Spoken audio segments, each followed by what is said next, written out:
Hello everyone, my name is Alice Newa. I'm from Malawi. I've been living in Taiwan for the past 2 years. I was doing my master's in business administration. I just graduated 2 months ago or a month ago.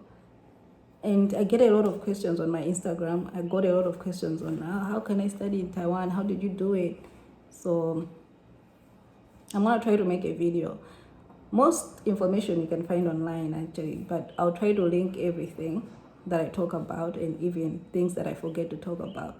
So I'll talk about universities, scholarships, the language of study. I think in another video I can talk about life in Taiwan, like how is Taiwan like, Taiwanese people, Taiwanese food, studying in Taiwan. It's the school. Okay, we'll talk about that in the other video. But now I think I'll just cover the basics.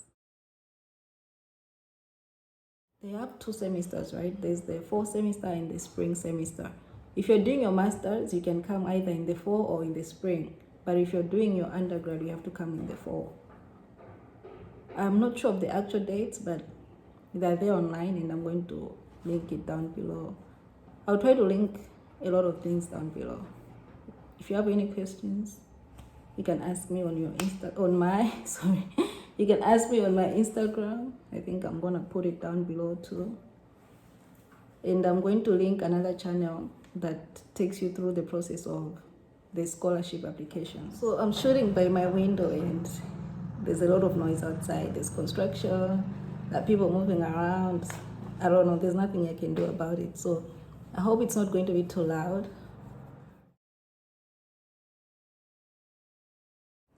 So as for universities, there's so many universities that you can apply for, so many.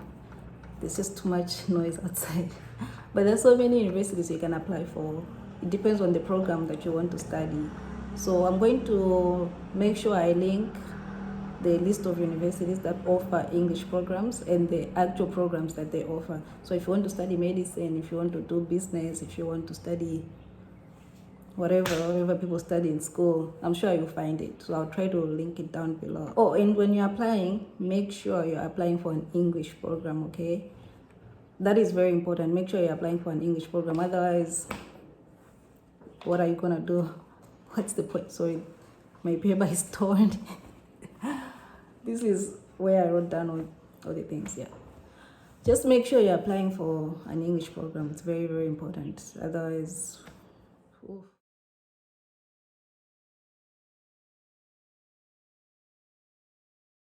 For scholarships, I know of 3 or 4. I'm saying 3 or 4 because the other scholarship, I'm not sure if it's the same or it's different. But I know 3 or 4 for sure.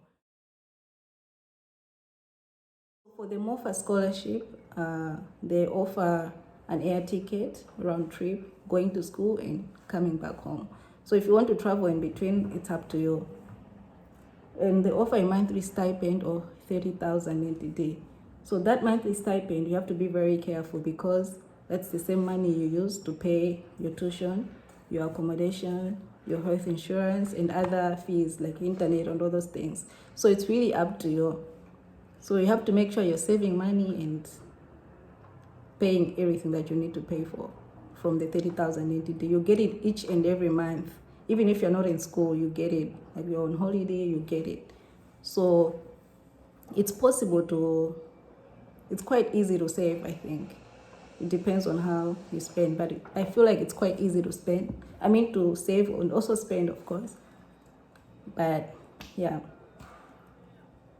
And the school fees, like the tuition fees and all those accommodation and whatever, it depends on the school.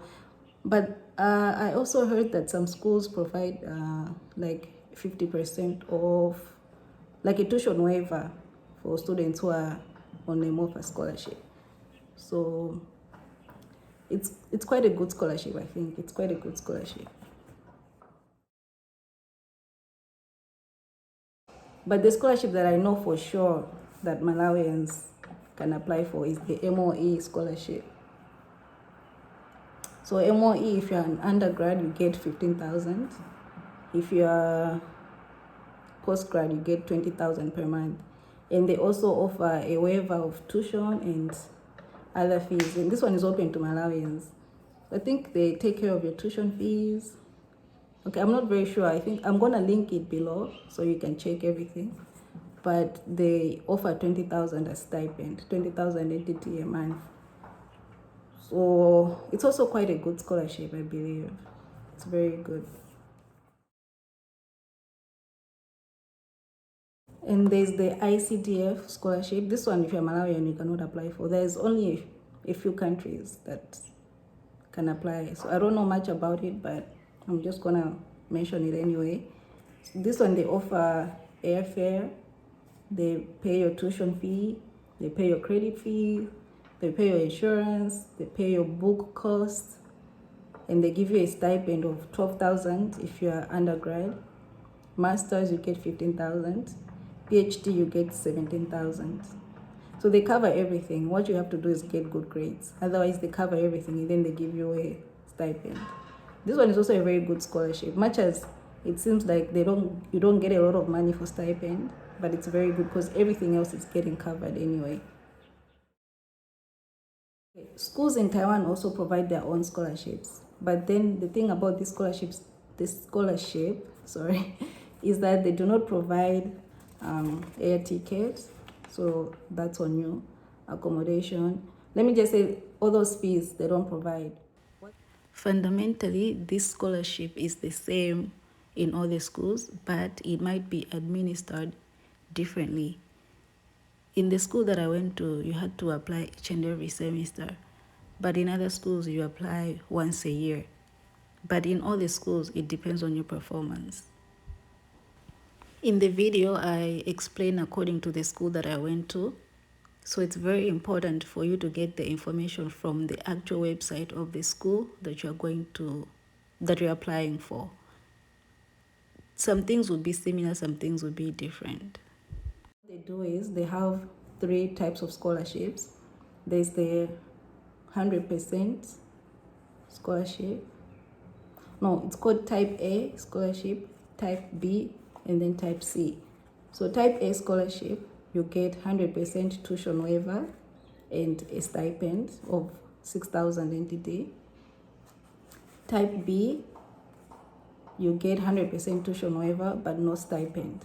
In type C, you get 50% tuition waiver, no stipend. So for you to get type A scholarship, you have to perform really, really well. This scholarship you have to apply for it each and every semester. So you have to make sure you're performing very well each and every semester. And I mean very well because it's a very, very competitive scholarship. A lot of people come on this scholarship. People from all over the world, they come on the school scholarship. And this scholarship, let's say you get type A scholarship, you have stipend and you have the 100% tuition waiver. So with this scholarship, what you need to do is, when you're coming to Taiwan, have money for everything. You need to have money for literally everything. So have money for accommodation because you're going to pay your own accommodation. Have money for an air ticket, first of all. Have money for health insurance. Have money for food. Have money for food. You need to have money for literally everything because when you come, even if you get the 100% tuition waiver, you get the stipend, you don't get it right away. And you have to understand I'm saying tuition waiver, right? So they only pay for your tuition and they give you a stipend. And the stipend money is too little for you to pay for your accommodation, health insurance, and all those things. The school is not responsible for your air ticket, accommodation fees, health insurance fees, and other fees. That's all on you. You have to pay for your accommodation and health insurance each and every semester by yourself. There have been so many incidents where students didn't know they have to do this. So they come to Taiwan and they have the biggest shock of their life. Some of them don't have money. They have to go back home. So it's very, very important to know before you come to Taiwan, come ready. So when you come to Taiwan with that scholarship, either have money back home or be able to work in Taiwan. Chances are you're going to find a job. It's not the kind of jobs you're used to, but you're going to find a job and it's going to sponsor your life here. A lot of people come to Taiwan on that scholarship, so it's not the end of the world. You can still survive, but but you have to work really hard. You have to study and also work. It can be done, by the way. A lot of people do it, so it's not the worst thing in the world. I'm losing the light, so I keep changing angles, but it's okay. So when you come to Taiwan as a student, you can get a work permit, but the work permit only allows you to work for 20 hours, maximum 20 hours a week. But I feel like if you're working 20 hours a week as a student, what time do you have to study? You're working too much. But if you can manage, you can do it. But before you get any job, make sure you have a work permit. It's very important, get a work permit. You can apply for it through, the school will usually tell you how to do it, so you can apply for it. It doesn't take long, and you don't need to prove much as a student. And there are so many jobs that you can get. I think I'm going to make a video on how you can make money in Taiwan as a student. But you can always find work, that's the thing. You can always find work. Even you might not like it, but you always find work. So if you come on that scholarship, the one offered by the school, if you really want to do your school, you can come on that scholarship, right? For the application process, everything is done online. When you're applying for the school, that is, everything is done online. But for the scholarships, you have to send some physical forms depending on the scholarship. I think I'm gonna link everything down below, even the application process and all those things. They'll be linked down below, so make sure you check them out. I'm not sure what else to talk about. If there's more, I'll try. If you get a chance to study in Taiwan, please take it. Taiwan is very safe. You can walk around at night. It's very safe. And they have universal health insurance, and it's quite good. Like, the health service here is quite good. What else? The education quality, of course, it's also very, very good. So I would say Taiwan is a very good country to study in, and the Taiwanese people are nice, they're welcoming. I got cut off, but as I was saying, Taiwanese people are actually quite nice and polite and very curious about foreigners. So it's quite interesting. I think you would have a good time. Yeah. Bye.